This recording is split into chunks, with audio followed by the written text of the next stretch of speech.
लु यो चाहिँ हेर्नुहोस् है, मैले 2 दिन जस्तो चाहिँ मुलाको पत्ता चाहिँ यसरी ओइलाएर राखेको छु। यसलाई चाहिँ म अब अर्ग्यानिक गुन्द्रुक बनाउन गइरहेको छु। हेर्नुहोस् प्रोसेस तपाईँहरू, सर्ट भिडियो छ यी। अब यो 2 दिन भएको मेरो चाहिँ ओइलेर यसरी ठट्टाएर चाहिँ माड्दै लाउनुपर्छ। यो ठट्टाएर किन माडेर लाएको कारण चाहिँ यति राम्रो अमिलो हुन्छ। अमिलो नखाने भने ठिकै मात्रै गरेर लाउनुपर्छ, अमिलो ठिक हुँदैन हो।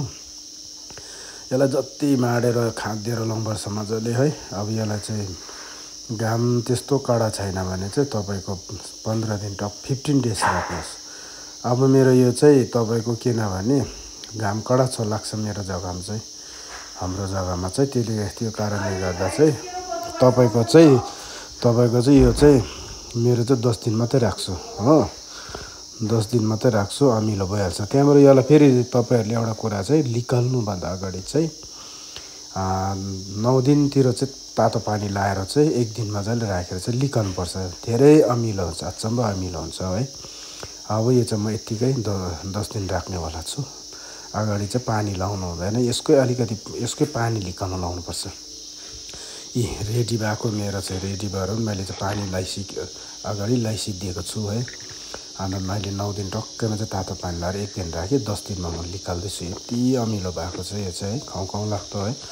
कलर पनि यस्तो चेन्ज हुन्छ, हेर्नुहोस् पहेँलो कलरको हो।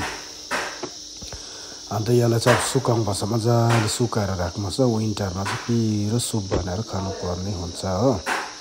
अब यसलाई चाहिँ 2-3वटा नङ्गोमा चाहिँ मजाले लाएर चाहिँ यसलाई अब सुकाउनु पर्ने हुन्छ हो। त्यहाँबाट ल्याएको सबै लगाइसिधै मैले यो चाहिँ रेडी गरेर अब यसरी नङ्गोमा है लाएर म सबै सुकाउँदैछु टक्कै अब रेडी गरेर है। त्यहाँबाट ल्याएको चाहिँ यसलाई चाहिँ अब घाम मजाले लागेर सुकाइराख्नुपर्छ हो।